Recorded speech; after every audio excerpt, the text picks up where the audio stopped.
एक गांव में लक्ष्मण और लक्ष्मी दो बूढ़े पति पत्नी रहते थे। उन्होंने गांव के एक पहलवान से कर्ज लेकर अपने ढाबे का कारोबार शुरू किया। वो पहलवान रोजाना उनके ढाबे पर आता। नमस्ते चाचा, आज मेरा चैलेंज ये है कि मैं 10 तंदूरी मुर्गियां, 5 किलो मटन बिरयानी और 2 किलो सलाद खा के दिखाऊंगा।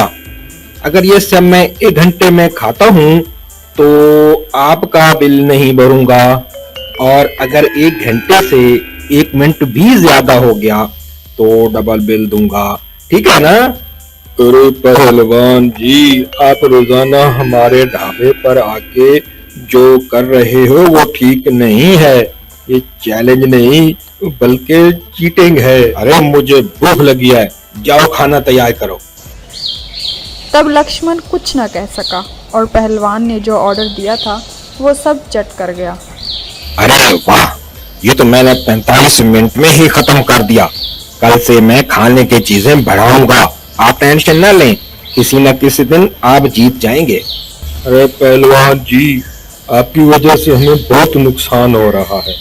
अब तो हमें लूटना छोड़ दें साहब, हम तो बूढ़े हो गए हैं, हमें सुख शांति से जीने दो। अरे बूढ़े, जब तुमने ढाबा बनाया था ना तो मैंने तुम्हें पैसे दिए थे या नहीं दिए थे? और ये बात सुन लो, मैं किसी के पास मुफ्त में नहीं खाता हूँ, चैलेंज करके ही खाता हूँ। अब तुम हार जाते हो तो मैं क्या करूँ? मेरा उधार वापस कर दो, मैं तुम्हारे ढाबे पर कभी भी नहीं आऊंगा। ये कहकर पहलवान वहां से चला जाता है। तभी लक्ष्मण की बीवी लक्ष्मी कहती है, खेत को ढाबे में तब्दील करने का विचार मेरा था, वे गलत थी। हमारी तो किस्मत ही खराब है कि हमने इस पहलवान से उधार ले लिया। हम दिन रात मेहनत करके कमा रहे हैं और वो पहलवान आता है और सब खा जाता है। हाय भगवान! हमारे तो बच्चे भी नहीं हैं, अगर होते तो आज हम अपने पोते पोतियों को खिला रहे होते। इसमें तुम्हारी कोई गलती नहीं। हाय दादाजी, हाय नानी। अभी वो दोनों ये बातें कर ही रहे होते हैं कि उन्होंने देखा तो वहां पर एक मोटा सा छोटा सा बच्चा खड़ा था। आपको ऐसे बुलाए तो गलत मत समझना, मैं अनाथ हूँ, मेरा नाम टिंकू है। मैं गांव-गांव घूमकर आपके ढाबे पर पहुंचा।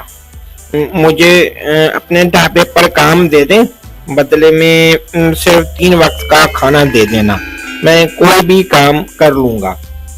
अरे बेटा, तुम्हें देखकर तो मुझे दया आ गई है, पर हम काम को नहीं दे सकते। सब काम हम खुद करते हैं, पहले ही एक पहलवान को झेल रहे हैं।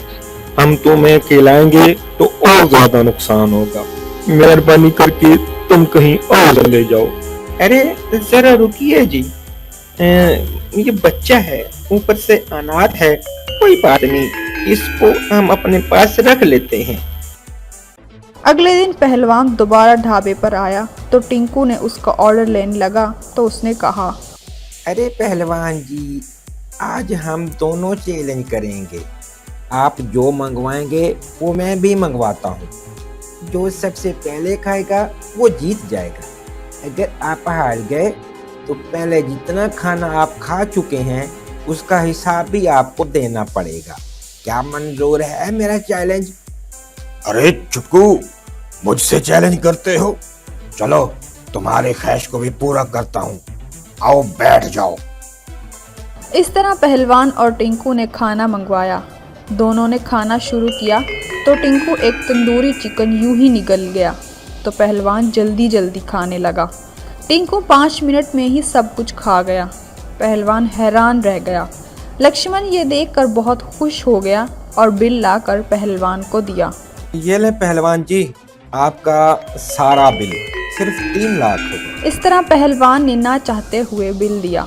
अगले दिन पहलवान फिर से आ गया और टिंकू से कहा, अरे बच्चे, कल मेरा पेट खराब था इसलिए हार गया, लेकिन अगर तुम आज मेरा चैलेंज जीत गए तो मैं इनका 10 लाख कर्जा भी माफ कर दूंगा।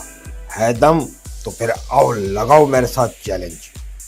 ठीक है पहलवान, चैलेंज बोलो हम क्या है? दोनों एक तराजू पे बैठकर खाएंगे। 5 मिनट में तराजू जिसकी तरफ झुक गया वो जीत जाएगा। है मंजूर? अरे पहलवान जी, ये तो गलत बात है। आप बड़े हो और ये एक छोटा सा बच्चा है। अरे दादाजी, आप फिक्र ना करें, आप बस ढेर सारी चॉकलेट और बिस्किट ले आए। इस तरह सीसा पर एक तरफ टिंकू जबकि दूसरी तरफ पहलवान बैठे। पहलवान ने जैसे ही चिकन टिक्का अपने मुंह में डाला उसकी तरफ का पल्ला झुक गया। ये देखकर लक्ष्मण और लक्ष्मी बहुत दुखी हुए, मगर टिंकू ने जब बिस्कुट खाए तो पल्ला उसकी तरफ झुक गया और 5 मिनट गुजरने पर वो पल्ला टिंकू की तरफ ही झुका रहा। इस तरह पहलवान ये शर्त भी हार गया और लक्ष्मण लक्ष्मी को उनके खेत के पेपर्स वापस कर दिए। तो दोस्तों, इस कहानी से हमें ये सीख मिलती है कि कांटे को कांटे से ही निकाला जाता है। हर इंसान को हराने वाला कोई ना कोई मौजूद ज़रूर होता है, चाहे वो छोटा हो या बड़ा। Thanks for watching our video friends. For more videos, please subscribe our channel or click the bell button for more latest updates.